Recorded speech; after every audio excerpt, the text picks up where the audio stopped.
गुजरों का एक छोरा कांग्रेस की तरफ से ताल ठोक रहा है।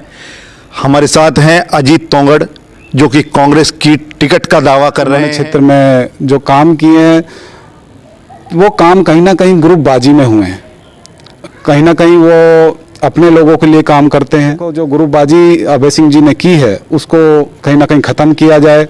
पक्षपात उन्होंने किया है, जहां लास्ट गांव जो है रावतों की ढाणी, अवैध माइनिंग का काम करते हैं युवा साथी, उन पर केस थोप दिए जाते हैं। उन केस के बहाने अभय सिंह जी कहीं ना कहीं उनको अपनी तरफ करते हैं। महेंद्रगढ़ जिले की नांगल चौधरी विधानसभा सीट को भाजपा अपनी सबसे सेफ सीट मानकर चल रही है। उसी सीट पर रेवाड़ी से गुजरों का एक छोरा कांग्रेस की तरफ से ताल ठोक रहा है। हमारे साथ हैं अजीत तोंगड़, जो कि कांग्रेस की टिकट का दावा कर रहे हैं और नांगल चौधरी विधानसभा सीट से चुनाव लड़ने की भी पूरी तैयारी कर चुके हैं। आज हम बात करेंगे अजीत तोंगड़ जी से। अजीत जी, पता चला है कि रेवाड़ी का छोरा नांगल चौधरी से चुनाव लड़ने की तैयारी कर रहे हैं। नमस्कार, सबसे पहले दस्तक हरियाणा जी का, न्यूज़ वालों का, मैं आपका अमित भाई का स्वागत करता हूं। और आपने जैसे कहा कि रेवाड़ी का छोरा, मैं रेवाड़ी के साथ साथ नांगल चौधरी का भी छोरा हूं, क्योंकि मेरा बचपन से वहां जुड़ाव रहा है। मेरा परिवार वहां पे भी रहता है, मेरे नाना जी वहां पे रहते हैं, जो 7 बार वहां सरपंच रहे हैं जो लगातार। और मेरी ज़मीन, मेरी खेती, मेरा बिजनेस भी वहां पर है। तो रेवाड़ी के साथ साथ मैं नांगल चौधरी का भी छोरा हूं। तो क्या कोई ऐसा कोई आश्वासन कांग्रेस की तरफ से कि भाई अजीत तोंगड़ को इस बार चुनाव लड़वाएंगे? देखो, पार्टी में मैं पिछले 20 सालों से जुड़ा रहा हूँ और पार्टी के विभिन्न पदों पर मैंने कार्य किया है। बतौर AICC के स्टेटों में मैं इंचार्ज रहा और पार्टी के जो पिछले 10 वर्ष थे, जो उस स्थिति का सभी को पता है कि पार्टी के 10 साल कैसे बीते हैं। और उस दौरान मैंने अपना परिवार, अपना बिजनेस छोड़ करके पार्टी के लिए संघर्ष किया। और आज पार्टी जिस राहुल गांधी जी के मुकाम पर, उनकी हिम्मत से, उनकी और भारत जोड़ो यात्रा के बाद से आगे बढ़ी और 100 सीटें उन्होंने देश भर में हासिल की, तो उनमें कहीं ना कहीं हमारे जैसे युवाओं का भी योगदान है और पार्टी एक मजबूत स्थिति में आज विपक्ष के रूप में उभरी है। राहुल गांधी जी की यात्रा में भी हमने आपको देखा, कांग्रेस में भी बड़े दायित्व आपके पास रहे, तो क्या उम्मीद है इस बार टिकट नांगल चौधरी से मिलेगी अजीत तोंगड़ को?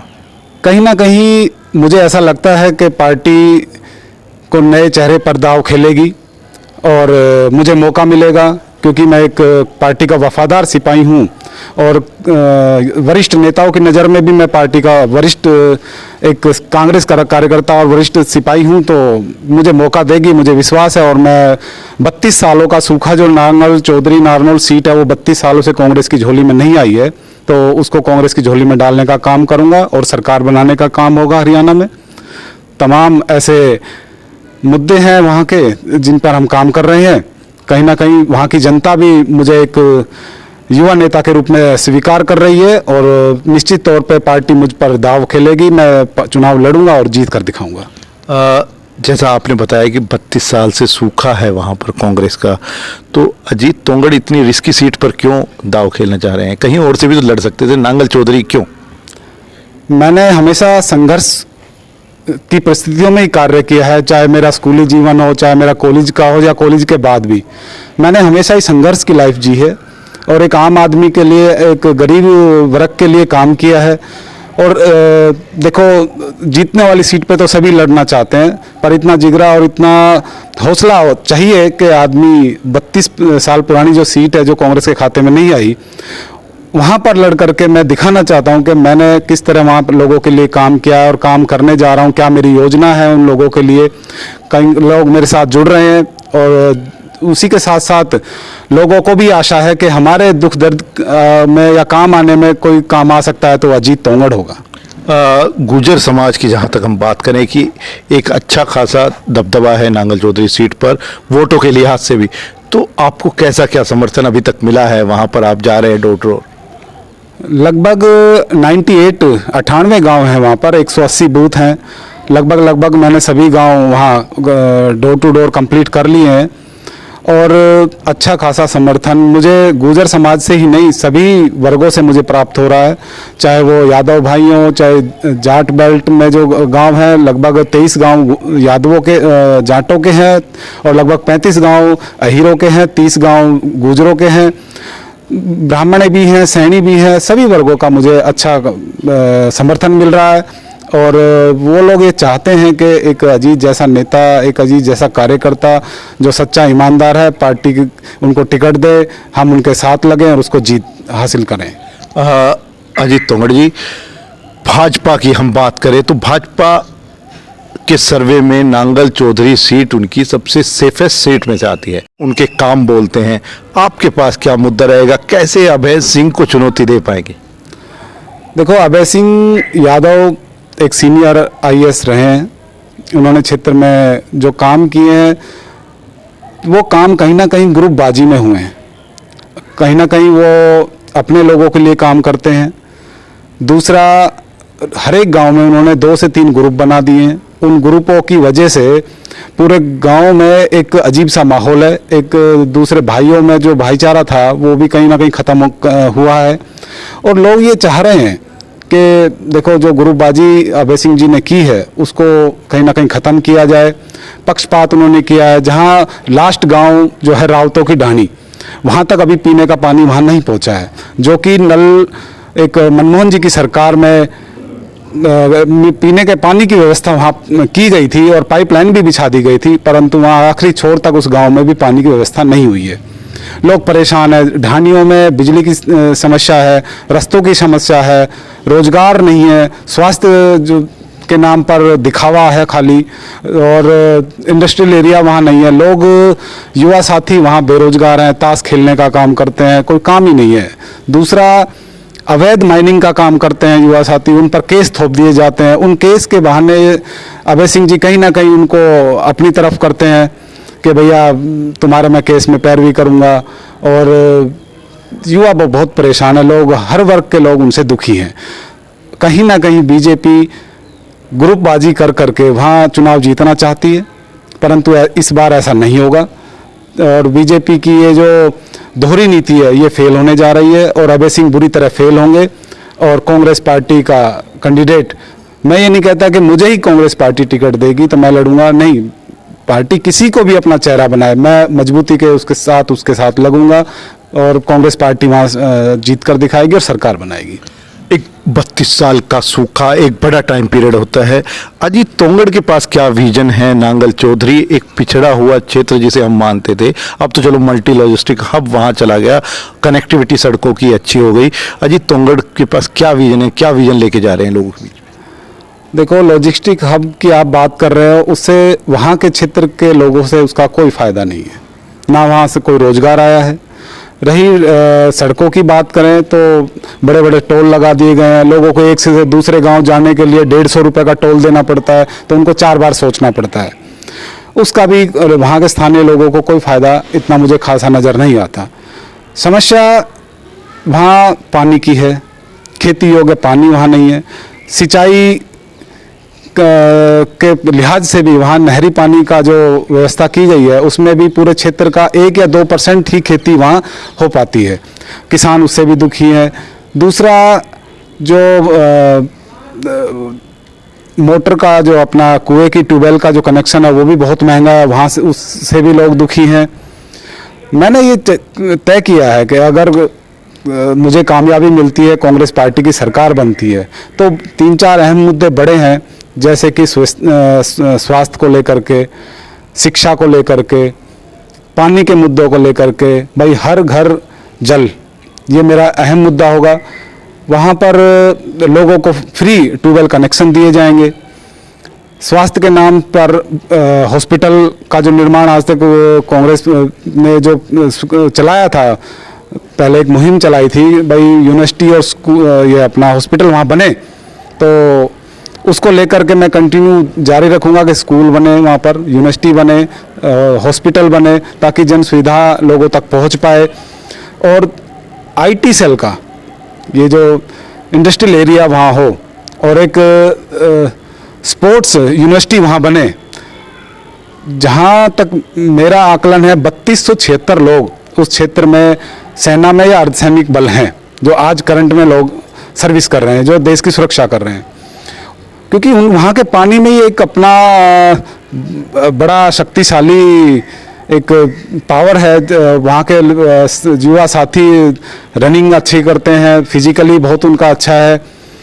सेना में पिछले जब से देश आज़ाद हुआ है सेना में उनका मेन फोकस रहा है। तो एक स्पोर्ट्स यूनिवर्सिटी वहाँ बनाने का मेरा सबसे बड़ा मुद्दा रहेगा कि वहाँ स्पोर्ट्स यूनिवर्सिटी बने, लोग नशे से दूर हों। मैं भी नेशनल खिलाड़ी रहा हूँ, क्रिकेट से जुड़ा रहा, तो मैं भी चाहता हूँ वहाँ खेल यूनिवर्सिटी बने और वहाँ के बच्चे सेना के साथ साथ ही ओलंपिक में एग्रीकल्चर यूनिवर्सिटी बने, ताकि नए आवाम वहाँ स्थापित हों। नई नई टेक्नोलॉजी जो आज विश्व स्तर पर हो रही है उसको वहाँ सिखाने का काम हो, ताकि वहाँ के का लेवल जो पानी का है ग्राउंड लेवल वो 1200 स्क्वायर फीट नीचे चला गया है लगभग इतना। तो वो चीज़ें सीख करके आधुनिक खेती वहाँ के लोग कर सकें, रोजगार पैदा कर सकें। तो मेरा अहम मुद्दा इसी पर रहेगा कि लोग अब आत्मनिर्भर बने, युवा साथी नशे की तरफ ना जा करके अपना धंधा रोजगार करें और अपने परिवार का पालन पोषण अच्छे से करें। चलिए, ननिहाल से ताल ठोक रहे हैं, एक अंदर का सवाल पूछ लेते हैं। क्या इशारा मिला है, किससे इशारा मिला है कि अजीत तोंगड़ जाकर नांगल चौधरी में लगो, टिकट आपको मिल रही है? कोई ऐसा इशारा? सर, मैं आपको अमित जी एक ही बात कहना चाहता हूँ। मैंने 20 वर्ष अपने संगठन को दिए। 20 वर्ष के दौरान सभी नेताओं से मेरा जो काम है उन सभी नेताओं ने देखा है, और मैं क्षेत्र में भी कंटिन्यू पिछले 10 साल से नांगल चौधरी में कंटिन्यू वर्क कर रहा हूँ। दूसरा, जब व्यक्ति कोई काम करता है समाज हित के लिए या पार्टी में अपना संघर्ष अपना जीवन देता है, तो नेताओं का भी फोकस उस पर कार्यकर्ता पर रहता है। तो मुझे कहीं ना कहीं लगता है कि मेरा कांग्रेस पार्टी के सीनियर लीडर मुझे कहीं ना कहीं आशीर्वाद देंगे और मुझे टिकट के रूप में दे करके नांगल चौधरी की में भेजेंगे। और मैं आपको पूरे विश्वास के साथ कहता हूं अमित जी कि मैं वहां जीत दिला करके ये कांग्रेस पार्टी की सीट निकाल करके कांग्रेस पार्टी का एक उम्मीदवार और विधानसभा जाएगा और लोगों की आवाज़ वहां उठाएगा और सरकार में बनने के बाद लोगों के हित के लिए काम करेगा। पूर्व गृह मंत्री कन्हैयालाल पोसवाल जी के परिवार से आप जुड़े हुए हैं, क्या कोई फायदा वहां से भी मिलने की उम्मीद है? रेणु पोसवाल जी भी बड़ी लीडर है कांग्रेस की, बातचीत कोई हुई हो आपकी? देखो, पोसवाल साहब हमारे आदर्श रहे हैं। मेरे को राजनीति में लेकर आने वाले अमित भाई पोसवाल साहब ही थे। मैं जब कॉलेज का कैप्टन था तो उस टाइम पोसवाल साहब यहाँ आए थे एक बार, तो उन्होंने कहा कि बेटा तुम क्या कर रहे हो? मैंने कहा मैं जी क्रिकेट खेलता हूँ और ऐसे ऐसे कॉलेज का कैप्टन हूँ। तो उन्होंने कहा कि भाई राजनीतिक विरासत अपना परिवार रहा है। मेरे दादाजी भी 2 बार सरपंच रहे, नाना जी भी सरपंच रहे कई दफ़ा, और पोसवाल साहब एक प्रदेश में ही नहीं पूरे देश में एक बड़ा गुर्जर समाज का एक नेता रहे। तो उन्होंने कहा कि आगे राजनीति में भी तुम अपनी कोशिशें जारी रखना। मेरा एक आपको सजेशन है कि आप कांग्रेस पार्टी में ज्वाइन करें और कांग्रेस पार्टी के साथ जुड़ें। तो मैंने यूथ कांग्रेस से अपनी शुरुआत की और धीरे धीरे मनमोहन जी की सरकार के दौरान जो भी कार्य रहे, चाहे वो फूड बिल का रहा हो, चाहे प्रधानमंत्री आवास योजना रही हो, चाहे कृषि से रिलेटेड जो भी योजना रही हो, शिक्षा की रही, चाहे मीरपुर यूनिवर्सिटी की बात करें, तमाम ऐसे मुद्दे थे जब हमने लोगों के साथ जुड़ करके लोगों को सुविधाएं पहुंचाई। चाहे गरीबों के लिए 100 वर्ग गज की प्लाट की बात हो, हमने अपनी सरकार में रह करके राहुल जी के साथ जुड़ करके भूमि अधिग्रहण जो भट्टा परसोल से शुरू हुई उस योजना से जुड़ करके लोगों को फ़ायदा पहुंचाने की बात की और लोगों तक इसका फ़ायदा पहुंचा भी। और लोग उस 10 साल के पीरियड में मैं आपको यकीन दिलाता हूं, जिन लोगों की तनख्वाह रिटायरमेंट के बाद 2000 रुपये थी या जो सर्विस कर रहे थे उनकी 5000 सैलरी थी, 2014 में वो लोग कहीं ना कहीं उनकी सैलरी 20 गुना बढ़ी अमित जी। और उनको अपना घर बनाने के लिए, अपने बच्चों को शिक्षित करने के लिए, चाहे वो स्पोर्ट्स की तरफ की बात हो, लोगों को प्रोत्साहित या प्रोत्साहन मिला उस बड़ी हुई अपने पार्टी की योजना का। तो कहीं ना कहीं एक आवाम जो मैंने संघर्ष किया, आवाम के साथ जुड़ करके पोसवाल साहब की उन नीतियाँ मुझे आज भी याद आती हैं। मैंने उनके नाम से एक टूर्नामेंट भी कराता था जिसमें बीसीसीआई के प्रेसिडेंट को भी बुलाया रेवाड़ी के अंदर, और 4-5 दफ़ा उनके नाम से मैंने टूर्नामेंट कराया। उनका स्टैचू भी हमारी टीम ने मांग रखी, युवा टीम ने, कि भाई पोसवाल साहब का स्टैचू भी लगना चाहिए, और सेक्टर 4 के आज चौक पर उनका स्टैचू है और वो आज प्रेरणा स्रोत हैं इस इलाके के लिए। जिस तरह से उन्होंने पब्लिक एजुकेशन बोर्ड के साथ जुड़ करके काम किया, चाहे वो स्पोर्ट्स के क्षेत्र में काम किया, चाहे परिवहन के क्षेत्र में काम किया, वो 10 वर्ष से ऊपर गृह मंत्री रहे हरियाणा के, उसमें जिन बच्चों को के लिए वो कुछ कर सकते थे वो किया, और आज भी लोग उनको बड़ी अच्छी भूमिका में याद करते हैं। चलिए एक अंतिम सवाल अजीत जी, हरियाणा में कांग्रेस की सरकार को लेकर कितने आश्वस्त हैं? हरियाणा में कांग्रेस की सरकार डेफिनेटली बनने जा रही है, और लगभग मेरा जो मानना है, जो मैं जनता के बीच में जाता हूँ, बातचीत होती है, हर वर्ग दुखी है बीजेपी सरकार से। तो मुझे कहीं ना कहीं लगता है कि 65 से 70 सीटें कांग्रेस पार्टी की हरियाणा में आ रही हैं, और मजबूत एक सरकार बनेगी। शीर्ष नेतृत्व जिसको भी मौका देगा, चाहे हुड्डा साहब हैं, हमारे सीनियर वरिष्ठ लीडर हैं प्रदेश के, और कहीं ना कहीं आज दीपेंद्र भाई भी पूरे प्रदेश में हिसाब, जनता मांगे हिसाब और हरियाणा मांगे हिसाब करके जो पद यात्रा कर रहे हैं, उसका भरपूर समर्थन पूरे प्रदेश में से मिल रहा है।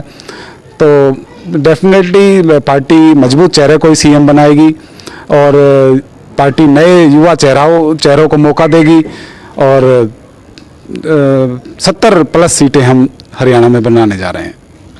तो चलिए, ये अजीत तोंगड़ जी हमारे साथ थे। अजीत तोंगड़ जी का मानना है कि हरियाणा में अगली सरकार कांग्रेस की ही बनेगी। नांगल चौधरी विधानसभा क्षेत्र से ताल ठोकने की पूरी तैयारी कर चुके हैं। इनके ननिहाल वहाँ पर हैं, और गुजर बाहुल्य वहाँ वो क्षेत्र पड़ता है, तो वहाँ से इनको कहीं ना कहीं यूएसपी भी अपनी नज़र आती है। अपना विजन भी इन्होंने आपके सामने रखा। दस्तक हरियाणा के लिए अमित सैनी।